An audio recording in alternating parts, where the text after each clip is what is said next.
ఈ సంవత్సరం మనకు స్థానిక సంస్థల ఎన్నికల సంవత్సరం కాబోతా ఉన్నది. ఖచ్చితంగా ఎవరెవరైతే సర్పంచులుగా పోటీ చేయాలనుకుంటున్నారో, ఎవరెవరైతే ఎంపీటీసీగా పోటీ చేయాలనుకుంటున్నారో, ఎవరెవరైతే జిల్లా పరిషత్కు కౌన్సిలర్గా పోటీ చేయాలనుకుంటున్నారో, ఎవరెవరైతే సింగిల్ విండో డైరెక్టర్గా పోటీ చేయాలనుకుంటున్నారో వాళ్ళందరితో నా ప్రార్థన ఒకటే. ఇప్పుడే గొప్పల ఈశ్వరన్ ఒక మంచి మాట చెప్పాడు, ప్రేక్షక పాత్ర వహించకండి అంటే చూసుకుంటా కళ్ళపై కూర్చోకుండ్రి.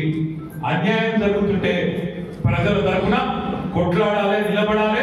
నిలబడే క్రమంలో కేసులు అయినా పర్వాలేదు, ఏదైనా పర్వాలేదని కేసులై ప్రజల కోసం నిలబడితేనే ఆయన నాయకుడు అయితే తప్ప, లీడర్ అయితే తప్ప ఎవరు పడితే వాళ్ళు కాదు. అందుకే మీతో ప్రార్థన, ఎవరైతే ప్రజా ప్రతినిధులు కావాలనుకుంటున్నారో గట్టిగా తిరగాలి, గట్టిగా మాట్లాడాలి, గట్టిగా నిలబడాలి. ఆ క్రమంలో అయితే ఒకటో రెండో కేసు ఏం ఫరక్ పడుతుంది, ఏం మీకు చిట్నాయుడు ఏమి కాదు, ఏం ఫరక్ పడది, ఏమి కూడా కాదు. మీరు ఎవరు భయపడక్కర్లేదు. మన కళ్యాణ్ గారు ఆయనతో పాటు హైదరాబాద్ నుంచి మొత్తం లీగల్ సెల్ మీకోసం ఇప్పుడే వినోద్ కుమార్ గారు చెప్పిన మాట, ఇక్కడ స్థానిక నాయకులను కూడా ఒక ఇద్దరు ముగ్గురు పెడతాం, ఆగడానికి అటాచ్ చేస్తాం. వాళ్ళకు నెల నెలకు మొత్తం పార్టీ జీతం ఇస్తుంది, మొత్తం పార్టీ చూసుకుంటారు. మీరు రూపాయి హైకోర్టులో కూడా ఇవాళ మన పార్టీని బదనాం చేయాలని ఎవరెవరైతే చిల్లర వల్ల లీకులు ఇచ్చి రాయిస్తున్నారో వాళ్ళ సంగతి కూడా హైకోర్టులో తప్పకుండా నష్టపరిహారం కోసం దావా వేస్తాం, కొట్లాడతాం. అవసరమైన సుప్రీంకోర్టు దాకా కూడా వాళ్ళు వదిలిపెట్టాలని మాట కూడా దయచేసి కోరేది ఒకటి, మనము ఒక సంవత్సరం బ్రహ్మాండం ఎన్నికల్లో ఓడిపోయిన తర్వాత కూడా సంవత్సరం మీరందరూ కష్టపడ్డారు, ప్రతి ఊళ్ళో కష్టపడ్డారు, ప్రతి గదిలో కష్టపడ్డారు.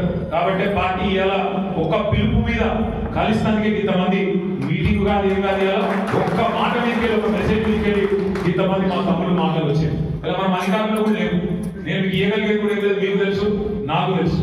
అయినా ఇంత అభిమానంతో పార్టీ అంటే ఇంత ప్రేమతో కేసీఆర్ గారి మీద ఒక అనురాగంతో మీరందరూ వచ్చారు.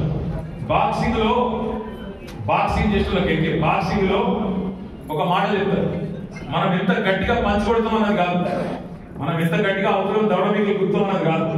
వాడు అవతలోడు ఎన్ని గుద్దినా కింద పడ్డ లేచి నిల్చొని కొట్లాడేటోడే నిజమైన పోరాటం. వాళ్ళు కొట్టింది ఈ సంవత్సరంలో, వాళ్ళు మనం కొట్టింది ఒక 5-6 దెబ్బలు కొట్టింది. ఒకటి అసెంబ్లీ ఎన్నికల్లో స్వల్ప తేడాతో ఓడిపోయింది, అనుకోకుండా అతి విశ్వాసం అనండి, కొన్ని చిన్న పొరపాట్లు అనండి జరిగినాయి, కాదండి. మనం కూడా మనుషులమే, చిన్న తప్పులు జరుగుతాయి, చిన్న పొరపాట్లు జరుగుతాయి. జరిగినప్పుడు ఓటమి జరిగింది. వెంటనే మన సార్కు, మన కేసీఆర్ గారికి ఈ తుంటి యొక్క విరిగి 3 నెలల పాటు ఆయన కూడా తిరగలేని పరిస్థితి వచ్చింది.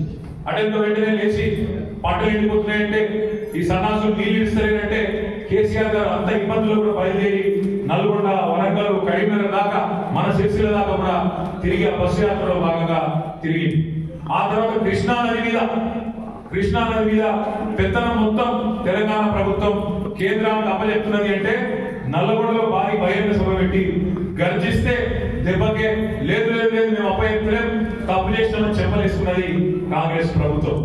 ఆ తర్వాత పార్లమెంట్ ఎన్నికలు వచ్చినాయి.